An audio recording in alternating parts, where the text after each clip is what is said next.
वैसे तो संतों का जीवन ही परोपकार के लिए होता है,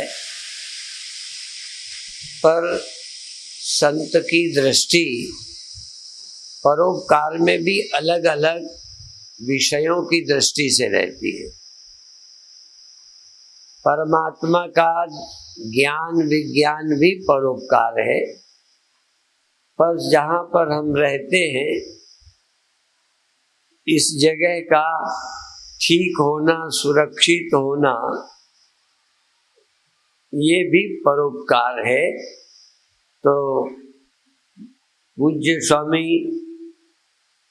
महामंडलेश्वर हंस दास जी, मेरे को नाम तो यही है इसलिए, पर दास शब्द आजकल गड़बड़ लगता है, पर नाम है तो यही कहेंगे।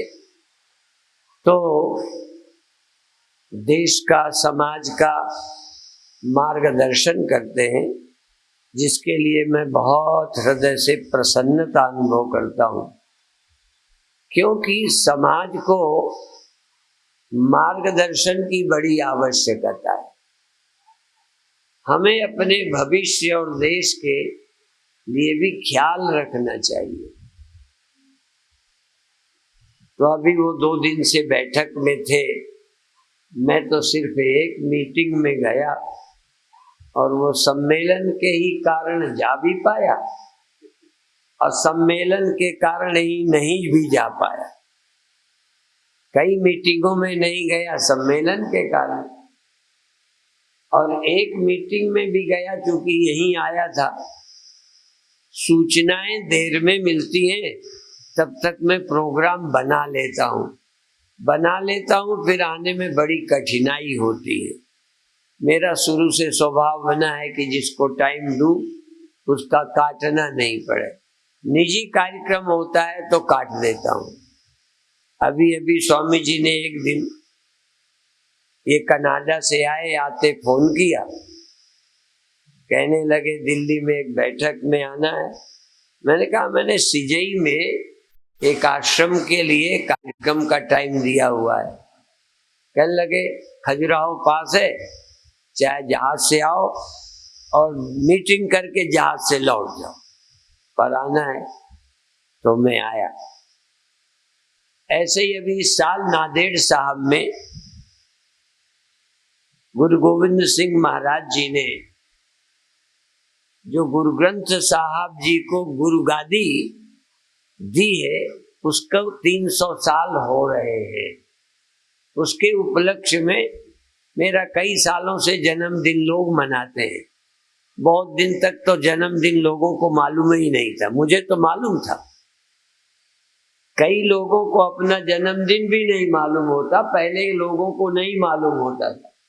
पर वो सौभाग्य से एक जन्मदिन ऐसा है जो मेरी खोपड़ी में भी याद रह गया, वो है दीपावली। तो इस वर्ष 28 को पड़ती है और इन्हीं दिनों नांदेड़ साहब में एक उत्सव है, उसको भी मैं कैंसिल कर रहा हूँ। अपने मेरे चुने हुए कार्यक्रम जो मेरे निमित्त हैं उन्हें छोड़ देता हूँ, पर छोटा से छोटा गांव का गरीबों का प्रोग्राम हो तो बड़े प्रोग्राम के लिए भी मैं गरीबों का प्रोग्राम नहीं छोड़ता हूँ। तो इसलिए मैं उस बैठक में आ गया। अब इस बैठक में भी मैं इच्छा रखता पर ना आ पाता, क्योंकि मैं कहीं दे बैठा होता दूर तो बैठक में नहीं आता। यहाँ था तो पहुंचा, और कम मीटिंगों में भी क्यों पहुंचा, दिल्ली के ही कारण। इतनी भीड़ रास्ते पर चलती है। अभी अभी आज स्वामी अनुभूतानंद जी को भी बुलाया महाराज जी ने। कहने लगे 1 घंटे को आ जाओ। कहने 1 घंटे में कैसे आ जाएं? 1 घंटे तो जाने को चाहिए, 1 घंटे आने को चाहिए, तो देर लगती है। लगभग इतनी देर में तो बॉम्बे पहुंच जाए फ्लाइट से। तो समस्या है, भीड़ बहुत रहती है। मैं हर मीटिंग में भी जाता, सुबह वाली में बोल के जा सकता था, पर फिर लौटना बड़ा मुश्किल हो जाता है समय पर। खैर, तो एक अच्छे महान काम में अभी बैठक में स्वामी हंसदास जी महाराज शामिल हुए। मुझे बहुत प्रसन्नता है, क्योंकि इस काम को भी करने चाहिए। आज हिंदू समाज की हर तरफ से, राजनैतिक लोगों से, विधर्मियों से और आतताइयों से और गंदे चैनलों से, हर तरह से हमारी संस्कृति पर ही आक्रमण होता है।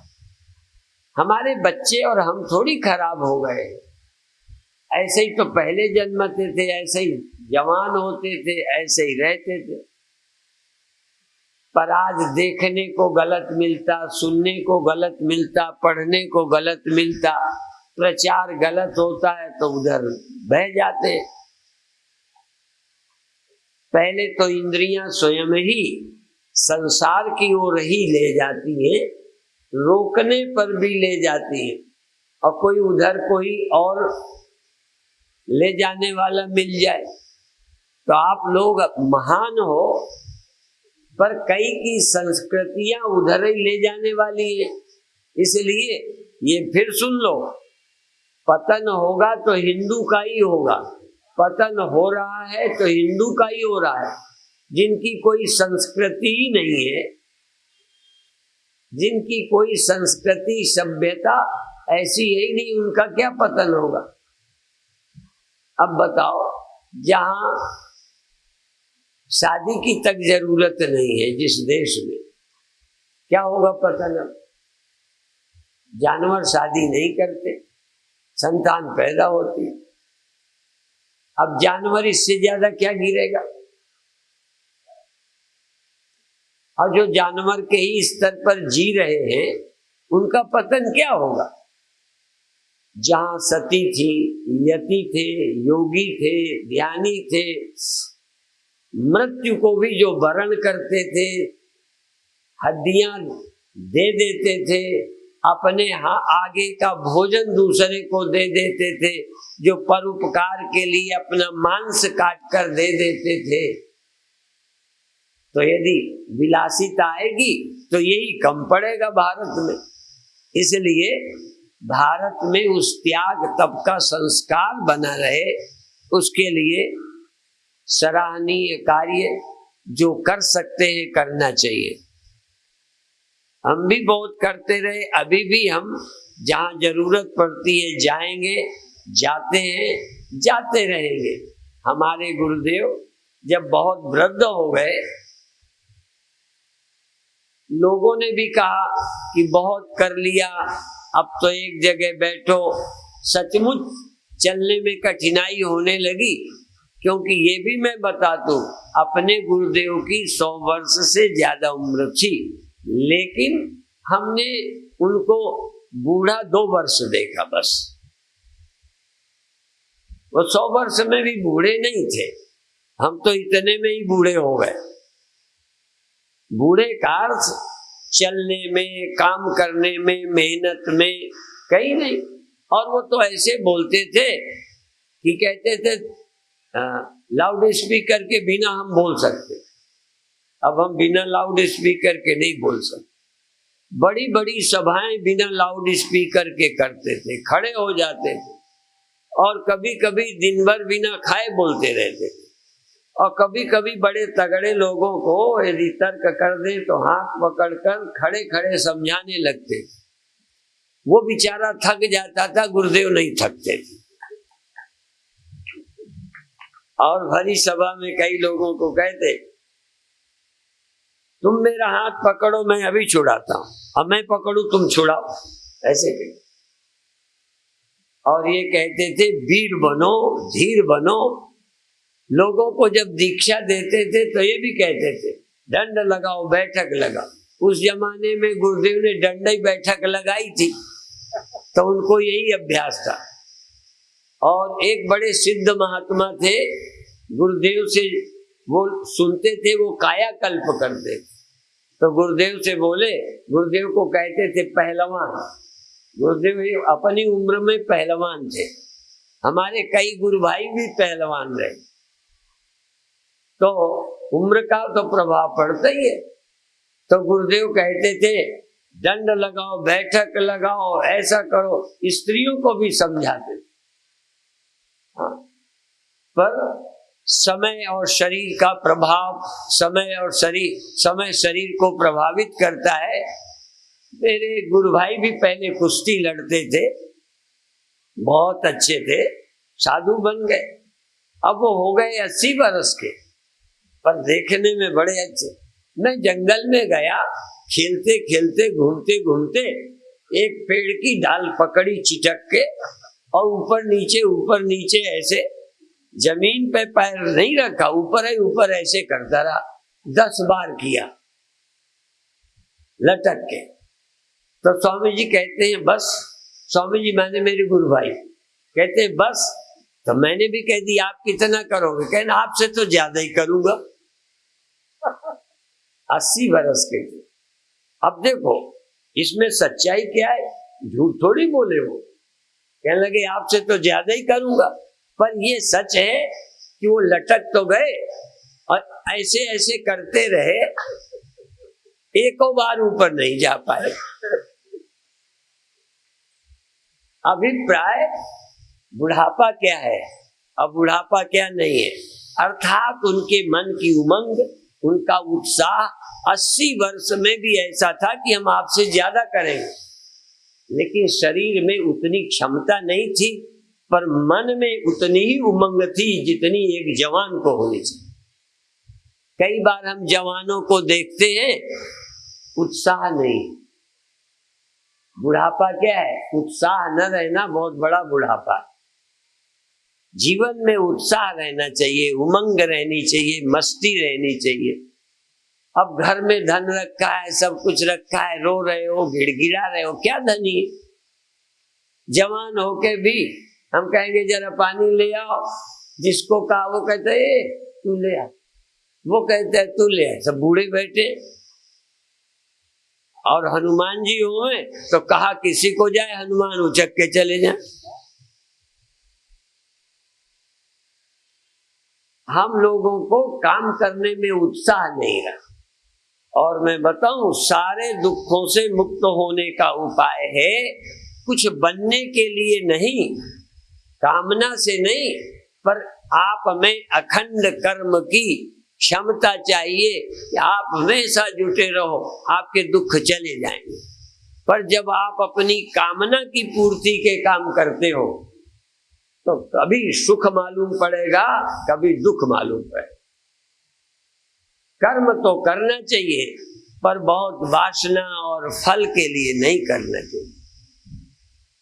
जिंदगी में लगो। अब मान लो ये कथा ही करो, कर रहे हैं, पर इसमें भी यदि ज्यादा फल में दृष्टि होगी तो कभी उत्साह कम हो जाए। कथा करो, भगवान की कथा करो, अच्छे आदमियों को मार्ग दिखा रहे हैं, क्या मिलना है, क्या लेके जाना है, ये ध्यान रखो। लेके तो कुछ नहीं जाओगे। खाने को मिलना चाहिए, पहनने को मिलना चाहिए, रहने को जगह मिलनी चाहिए, और यहाँ से ले क्या जाना है? जो जो ले गए हो यहाँ से हाथ उठाए। जो जो यहाँ से ले जाएंगे या ले गए हैं, कुछ नहीं। यहाँ भर को कमी ना हो, वहां ले जाने की योजना ना हो। देखो समय जितना मिला है उसमें काम करते रहो, अधिक उम्र की भीख भी मत मांगो। जितना हमें मिला है इतना ही नहीं। हमने एक संत से सुना था, संत से, वो अपने शिष्यों को कहते थे, हमें नहीं, अपने शिष्यों को।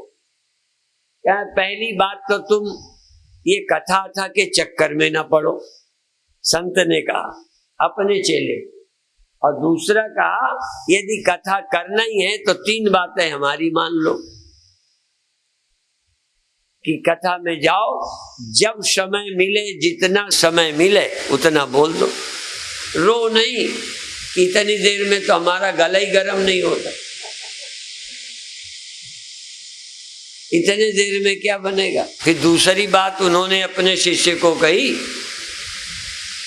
कि जहां ठहराएं, जो भोजन देवें सो कर लो। बुरा नहीं, गलत भोजन नहीं, जो भी मिल जाए रूखा सूखा खा लो, जहां ठहराए ठहर जाओ। ये नहीं कि हम तो ऐसी जगह नहीं ठहरते, ये तो कोई कमरा नहीं हमारे लायक। हाँ, कथा करने जाओ तो इनका ध्यान रखो। और तीसरी एक बात और कह दी, जो दे दे ना, मांगो नहीं, जो दे दे ले लो चुपचाप। ये नहीं करो कि इतने में हमारा तो किराया भी पूरा नहीं होता, हम तो फ्लाइट से आए हैं, ठीक है ना। तो धर्म प्रचारक को समाज में ये बातें ध्यान रखने लायक है। जो किसी ने अपने शिष्य को कही, शिष्यों ने सुनी हो न सुनी हो, हमें तो ये पसंद आ गई, वो बात हमने मान ली। और अपने चेलों को भी कहते हैं, समझ आ जाए तो आ जाए। एक हमारे गुरु भाई बड़े हंसोड़े थे, तो महात्मा जरा सांसारिक वृत्ति के चेला थे उनके, और ये सिकोहाबाद के रास्ते की बात है। मस्त महात्मा थे, फक्कड़ थे। कहते हैं हमने अपने चेले को देवी मैया के चरणों में डाल दिया है, चाहे इसे खा जाए चाहे बचा दे। हाँ, तो भाई कुछ लोगों ने देश को, कुछ लोगों ने ऐसे भगवान के भरोसे छोड़ दिया है। कोई बख्श दे तो ठीक है, नहीं खा जाए तो खा जाए, है? तो देखो, इस देश को भगवान के भरोसे नहीं छोड़ना, कुछ तुम्हें भी करना चाहिए। मैंने सुना है एक विदेशी आया जो नास्तिक था, ईश्वर को नहीं मानता था, आया भारत में, तो देखा कोई नियम नहीं, कानून नहीं, चाहे जैसे लोग चलते हैं, चाहे जैसा करते हैं, चाहे जहाँ कचरा फेंकते हैं, और कितना, तो देखा कि ये देश चल रहा है, ये देश चल रहा है ऐसे ही। अन्य देशों में तो बड़े नियम कानून, ये चलता कैसे है? तो कहता है ठीक है, भारत आके उसे विश्वास हो गया कि ईश्वर जरूर है, इस देश को ईश्वर ही चला रहा है।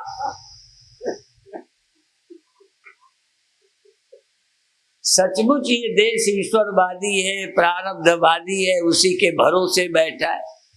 विदेशों ने अपनी आयु बढ़ा ली अपने भरोसे, विज्ञान विकसित किया, सुविधाएं विकसित की। जितना हमारा एक आश्रम नहीं है सुंदर, उतना पूरा अमेरिका सुंदर, ग्रीन, साफ सुथरा है, उतना हमारा मंदिर भी नहीं है। सारा देश किया, क्यों? उनको उन्नति का शौक था, मेहनत की है। पर एक चीज है, हमने पुरुषार्थ छोड़ दिया, ईश्वर का भरोसा किया, उन्होंने मेहनत तो की पर ईश्वर छोड़ दिया।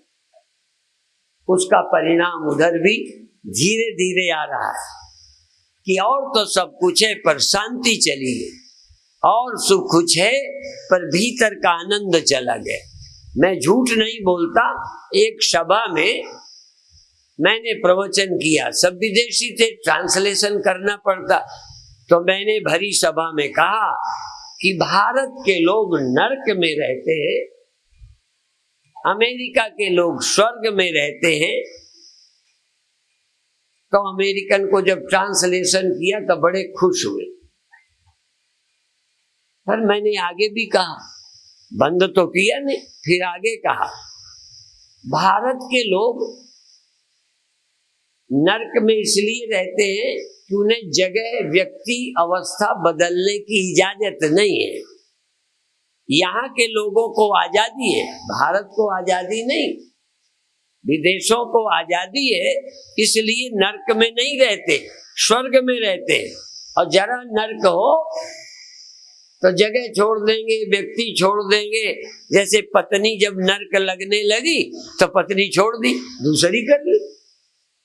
स्वर्ग रही तब तक तो रहे, जहां नरक लगने लगी छोड़ के फिर स्वर्ग चले गए, फिर वहां रहे, उसके साथ उससे दुख होने लगा, उसे छोड़ दी, फिर तीसरी कर ली, कोई गिनती तो है नहीं।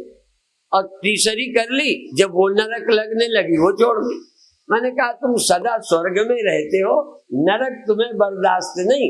पिता अच्छा नहीं, पिता छोड़ दिया। बेटे अच्छे नहीं, बेटे छोड़ दिए। जगह अच्छी नहीं, जगह छोड़ दी। घर अच्छा नहीं, घूमने चले गए। अमेरिकन हमेशा स्वर्ग में रहते हैं, नरक तुरंत छोड़ देते हैं। हमने कहा भारत के लोगों को बदलने का, बाप छोड़ने का अधिकार नहीं, पत्नी छोड़ने का अधिकार नहीं, परिवार छोड़ने का अधिकार नहीं, काम छोड़ने का अधिकार नहीं है, इसलिए वो नरक में रहते हैं। पर उसका लाभ क्या हुआ? चूंकि हम जगह नहीं बदल सकते परिस्थितियों को, तो हम लोगों ने अपने बदलने को मेहनत की। यदि बाहर का नरक हम नहीं बदल सकते तो भीतर के स्वर्ग को तो खोज सकते। तो भारत अंदर क्यों गया? क्योंकि यहाँ के परिवर्तन का हक नहीं है। और भी बताऊं, हमने आत्मा क्यों खोजी? यदि शरीर की उम्र को लंबी कर पाते, उन्होंने अपने को अमर करने के लिए, दीर्घायु करने के लिए शरीर बढ़ाया, और हमने अपनी अनंत आयु करने के लिए देह की उम्र तो लंबी नहीं की, पर आत्मा का अनुभव किया। जो लोग यही सफलता ढूंढते रहते हैं वो आध्यात्मिक कम बनते हैं।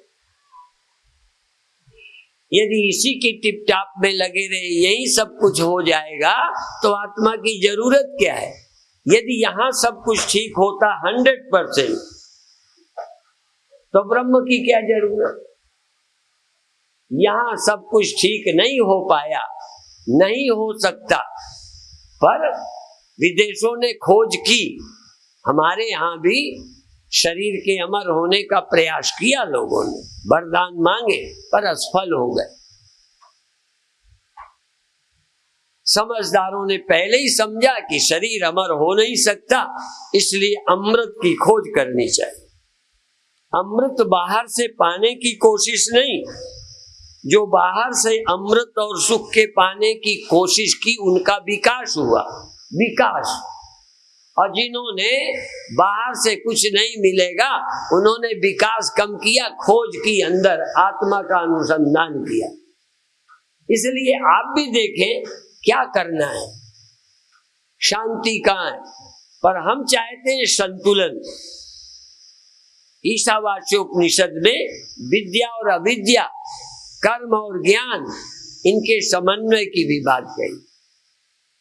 इसका भी ख्याल रखो, उसका भी ख्याल रखो, संतुलित रहो। जो भीतर गए वो बाहर पिछड़ गए, जो बाहर गए भीतर पिछड़ गए। अब उस भूल को मत दोहराओ। अब भारतीयों को आवश्यकता है कि कर्म और ज्ञान दोनों का समन्वय करें। भगवान कृष्ण ने पूरी गीता में कर्म पर बहुत जोर दिया। अर्जुन कहता है तो तदेकम वद निश्चित्य, फिर एक बात बताओ, कर्म ही ठीक है तो कहो, और यदि ज्ञान ही श्रेष्ठ है, जैसी चेत कर्मणस्ते मता बुद्धि जनार्दन। यदि ज्ञान श्रेष्ठ है तो ज्ञान की बात कहो, पर भगवान ने फिर एक नहीं कहा। कहीं मिली जुली बात करते हो, कभी कर्म कभी ज्ञान। तो भगवान ने कहा कि देखो, कर्म छोड़ा नहीं जा सकता, और मैं तक कर्म करता हूं, पर कर्म से मुझे शांति मिल जाएगी, मुक्ति मिल जाएगी, अमृत मिल जाएगा, ये बात नहीं है। जो तुम्हारे जीवन की मांग है वो अंदर से पूरी होगी, और कर्म की सामर्थ्य संसार के लिए है, कर्म दूसरे के लिए है, ज्ञान अपने लिए है। धन समाज के लिए, कर्म समाज के लिए, सेवा औरों के लिए, मान औरों को दो, प्रेम औरों को दो, औरों के लिए दो, अपने लिए चाहो मत, भिखारी मत बनो, दानी बनो। दो और अपने लिए मत चाहो। अपने लिए क्या? मैं शरीर नहीं हूं, शरीर अनित्य है, मैं नित्य हूं। इंद्रिय सुख क्षणिक है, नित्य सुख मेरे घर में है। अविनाशी सुख अपने आत्म, निज सुख बिन मन लाही की थीरा, परस की हो विहीन समीरा। पर निठल्ले मत बैठो, ध्यान रखना। यदि आपने चाहा हमें कुछ चाहिए नहीं, गड़बड़ यही हुई कि उनका हमें कुछ नहीं चाहिए, कोई न होए हमें का हानि, कोई बने राजा हमें क्या क्या चेरी छोड़ न हो रानी, हमें तो मजदूर ही रहना है, हमें तो ऐसे ही रहना है, हमें क्या मिलना है। नहीं, ये देश हमारा है, इस राष्ट्र को अच्छा बनाना, लोग रहेंगे। आप इस समाज को अच्छा बना जाओगे तो तुम्हारे लड़के यहाँ रहेंगे, तुम्हारे नाती यहाँ रहेंगे, जो बना जाओगे उसमें रहेंगे। बहुत लोग इस देश को किसी के हाथों सौंप गए, अभी तक हम उनके यहाँ उनके हुकूमत में रहे। ये देश किसको दे के जाना है? हम अपने बच्चों को क्या बना के जाना चाहते हैं, क्या समझा के जाना चाहते हैं? यदि हम अपने बच्चों को सुखी रखना चाहते हैं तो अध्यात्म भी दें और कर्म की सामर्थ्य भी दें, दोनों दे के जाएं। हमारे बच्चों के दोनों हाथ लड्डू चाहिए, दोनों दिशाएं, लोक परलोक दोनों सुधरे, लोक में भी हम सुखी रहें, समृद्ध रहें, प्रेमी रहें, हम औरों के काम आए। अब औरों को अपने काम की सोचते हो, मनुष्य अकेला है जो सोचता है लोग मेरे काम आए, पत्नी मेरे काम, पति मेरे काम, बाप मेरे काम, बेटा मेरे काम, गाय भैंस कुत्ता बिल्ली मेरे काम, पेड़ पहाड़ मेरे लिए, सब मेरे लिए, मैं किसी के लिए नहीं। कभी सोचो, आजकल तो विद्यालयों में भी बच्चों को ये पढ़ाया जाता है कि देखो ये चंद्रमा जो है किसी को कुछ प्रकाश दे रहा है, पानी कुछ दे रहा है, अन्न दे रहा है, सब कुछ, तुम भी तो कुछ देना सीखो, तुम भी देना सीखो। लेना लेना नहीं, और लेना तो क्या, देखो शरीर से भी क्या, जरा ध्यान दो, शरीर को जो आप कहते हो भोजन तो हम लेंगे, कपड़ा तो हम लेंगे, ये भी हम नहीं है, ये सब औरों के लिए, कपड़ा भी और के लिए, शरीर भी तुम्हारा और ही है, मैं नहीं है, धन औरों के लिए है और शरीर भी तुम्हारा और ही है, तुम्हारा मैं नहीं है।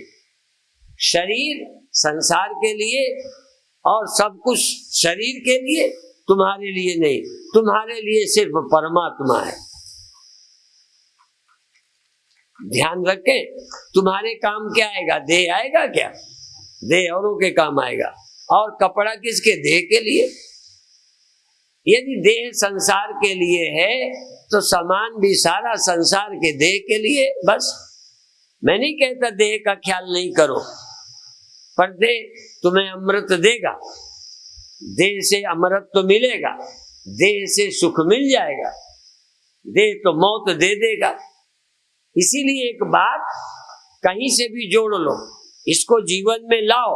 यदि देह तुम्हें जीवन देता है, ऐसा लगता है, अच्छा देह तुम्हें जीवन देता है कि देह को तुम जीवन देते हो? बल्ब को रोशनी कौन देता है?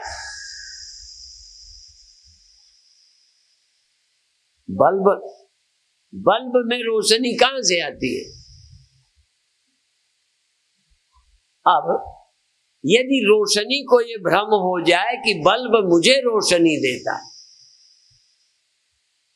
बल्ब और मकान को, दोनों को रोशनी कोई रहने वाली पीछे विद्युत शक्ति है जो रोशनी देती है, पर भ्रम ये है, रोशनी को भ्रम ये है कि बल्ब से मैं रोशन हूं, घर से मैं रोशन हूं, देह से तुम जिंदा नहीं हो, तुमसे देह जिंदा है,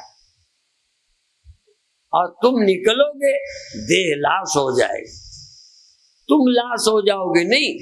इस सोच को बदलो, क्योंकि आप अपनी बुद्धि में, देखो इसको कहते हैं मनोवैज्ञानिक समझ का, शब्द का जाल नहीं है, सच्चाई है। तुम शरीर हो, यदि ये सोच है तो तुम्हें लगेगा हम आत्मा से जीवित हैं, तुम आत्मा से जीवित हो, इसका मतलब तुम शरीर हो। आत्मा से मैं जिंदा हूं कि मैं आत्मा हूं, मेरे से शरीर जिंदा है। शब्द ही नहीं है, ये आपकी सोच की देन है। ऐसा और भी कई लोग एक दृष्टांत बहुत देते हैं गुलाब जामुन का। शक्कर गुलाब जामुन के कारण मीठी होती है कि शक्कर के कारण गुलाब जामुन मीठा होता है? मिठास गुलाब जामुन की है। बोलो, ये जीवित किसके कारण है? आप समझते हो मैं तो देह हूं, हम आत्मा के कारण, जीव के कारण जिंदा है। वो निकल जाएगा तो हम मर जाएंगे। भाषा तो देखो, वो निकल जाएगा तो हम मर जाएंगे। तुम ये क्यों नहीं कहते हम निकल जाएंगे तो ये मर जाएगा? इसका बड़ा फर्क है सोच का। सोच में ही तो सब कुछ है। आप समझते हैं हम जिंदा होते हैं, हम समझते हैं देह हमसे जीवित है, और जब तक काम करना है इस देह में हमारा जीवन आवश्यक है जिससे ये काम कर सकेगा। हमें दूसरी जगह ड्यूटी होगी, हम हट जाएंगे, ये लाश हो जाएगा। हम नहीं मरते, मृत्यु हमारी नहीं होती। इसी तरह से हमें लगता है आंखें हमारे लिए जरूरी है, नहीं, देह समाज के लिए है। देह आंखें भी जगत के हाथ काम के लिए हैं, और ये मिले काम करेंगे। यदि ये कमजोर हो जाएंगे तो मैं जगत का काम नहीं करूंगा, पर मैं अपने घर तो जा सकता हूं। अपने घर जाऊंगा तो ये हाथ ले जाऊंगा, अपने घर जाऊंगा तो पैर ले जाऊंगा, अपने घर जाऊंगा तो देह ले जाऊंगा। यहाँ के काम के लिए मुझे देह सौंपा गया है, या यहाँ के काम के लिए मैंने देह ले लिया है, और यहाँ का काम पूरा करके चला जाऊंगा छोड़कर। अपने जाने की चिंता मत करो, यहाँ रहने का ख्याल मत करो। मैं यहाँ रहने नहीं आया, अब मैं थोड़ा भगवान जोड़ लेता हूँ। मुझे इस देह में भगवान ने यहाँ सदा रहने को नहीं भेजा, आपको तो भेजा है। बोलो, भगवान नहीं मानते तो प्रकृति मान लो। इस शरीर में तुम्हें सदा रहने का अधिकार, तो जिसने जिस विधान से, जिस प्रकृति से, भौतिकवादी हो तो प्रकृति मान लो, धर्मात्मा हो, भक्त हो तो ईश्वर मान लो, अध्यात्मवादी हो तो तुम स्वयं आए हो, कुछ भी मान लो, पर इसमें सदा, अध्यात्मवादी हो तो भी इसमें रह नहीं सकते। वादी कोई हो, भक्त हो तो भी सदा ईश्वर से रिक्वेस्ट करके सदा,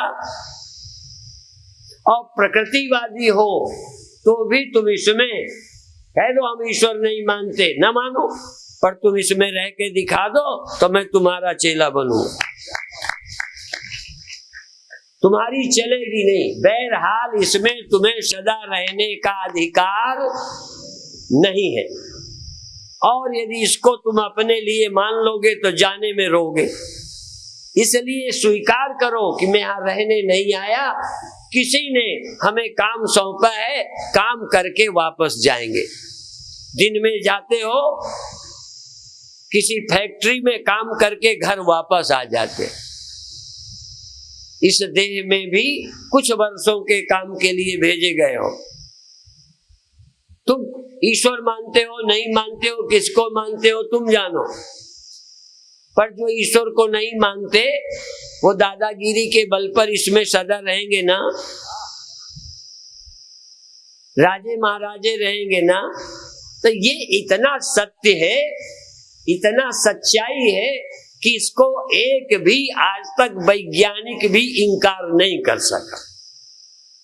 भगवान कृष्ण यही तो कहते हैं कि ये शरीर नाशवान है, देही अविनाशी है, इस बात को समझकर पहले से सोचो।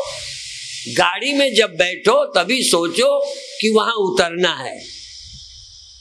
आराम से बैठो, अच्छी सीट मिल जाए तो नहीं उतरोगे। अच्छा ये बताओ, थर्ड क्लास वाले तो उतरेंगे स्टेशन आने पर, सेकंड वाले, अच्छा फर्स्ट वाले नहीं उतरेंगे।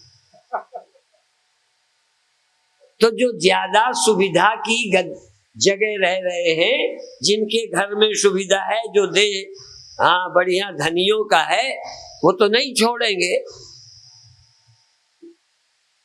तो शरीर अच्छा कमजोर तो छोड़ेंगे, ताकतवर अच्छा जिनके कोई प्रजा नहीं है, नौकर नहीं है, मिलिट्री नहीं है, उनके तो शरीर को यमराज ले जाएगा, ठीक है। और जिनके पास सेना लगी पड़ी है, उस राजा को प्राण को यमराज बोलो नहीं ले जाएगा। अच्छा ले जाएगा। तो तुम में एक कमजोर में और उस नालायक राजा में क्या फर्क है? जानबूझ करके मैं नालायक शब्द का प्रयोग जान के करता हूं। यदि पद में फूला है तो मूर्ख है।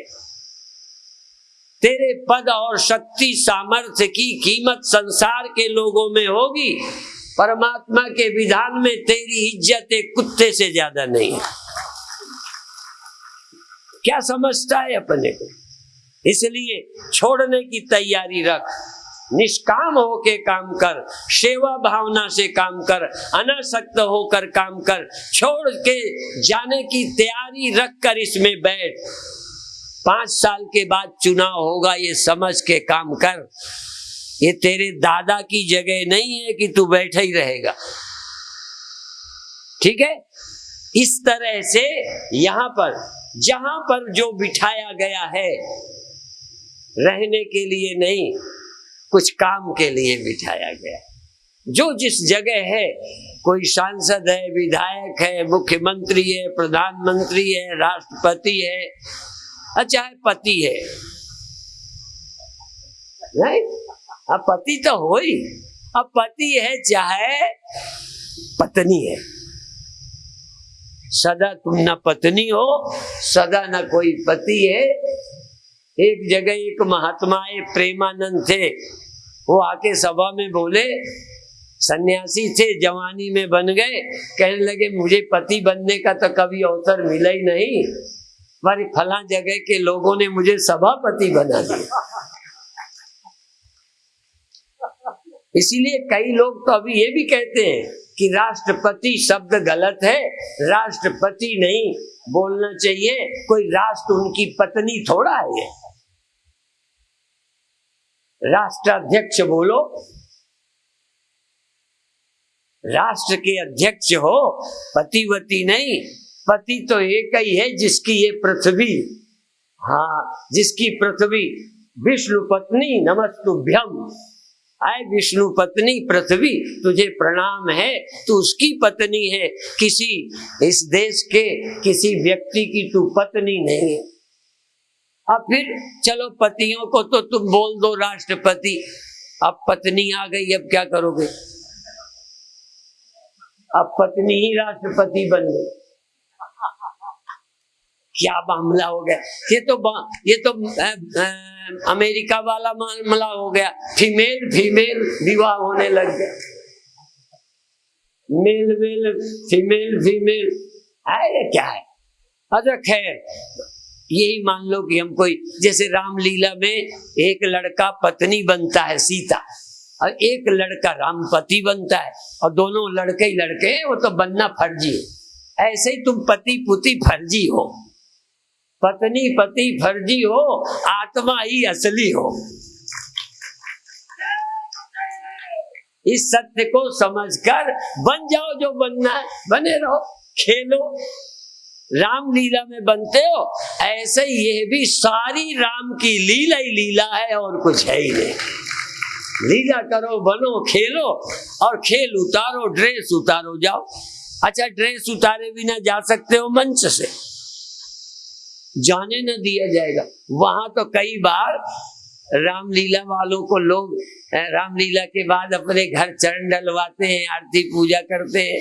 हाँ, क्योंकि राम ही मानते हैं तो घर ले जाते हैं, फिर आरती उतार करके उनसे पुण्य प्राप्त करते हैं। ठीक है, पर तुमको ये ड्रेस उतारे बिना इस सृष्टि मंच से, इस रामलीला मंच से, अभी वो आ रहे हैं ना, नवरात्रे आ रहे हैं, रामलीला होगी ना, तो वहां तो चलो तुम इस दुनिया से बिना ड्रेस उतारे चले जाओ तो हम चेला बने। रामलीला की ड्रेस वहीं पर्दे के पास पहनाई जाती है और मंच में पहुंचा दिया जाता है। सबके सामने नहीं वो ड्रेस उतारते, बुरा लगेगा। पर्दे के भीतर ड्रेस उतारते हैं और पहना के फिर मंच में भेज देते हैं। यहाँ पर भी ड्रेस आपकी पेट में पहनाई जाती है और ड्रेस पहना के भेज देते, पर उतारी यही जाती है, उतारी तो खुलेआम जाती है। पर एक बात है, तुम जब उतार देते हो तो तुम दिखाई नहीं पड़ते। जब तुम्हारी ड्रेस उतर जाएगी, तुम कैसे हो कोई तुम्हें नहीं देख पाता। अच्छा चलो, ड्रेस उतारने पर तुम्हें कोई देख पाए न देख पाए, तुम तो देख पाओ कि ड्रेस उतार कर मैं आत्मा हूं।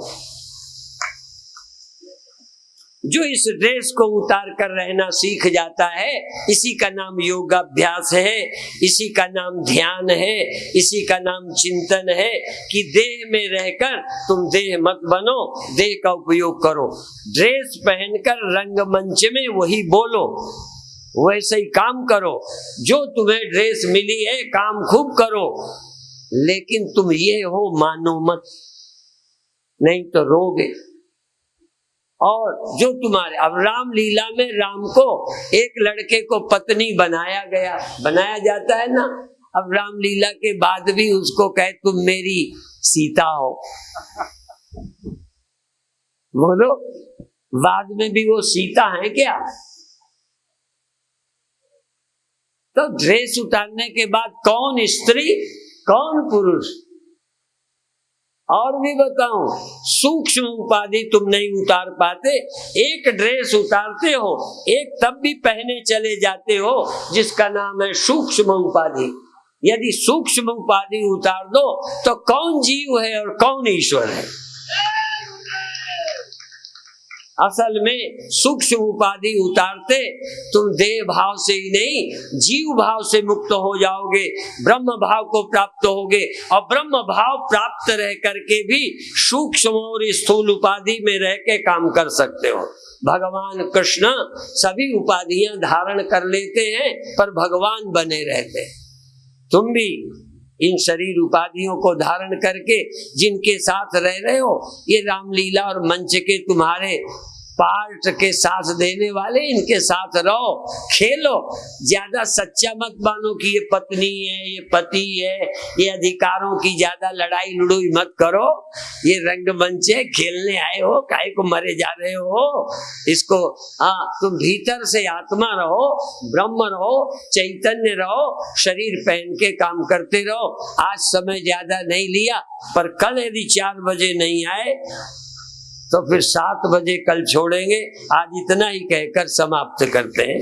ओम शांति शांति सर।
Thank you.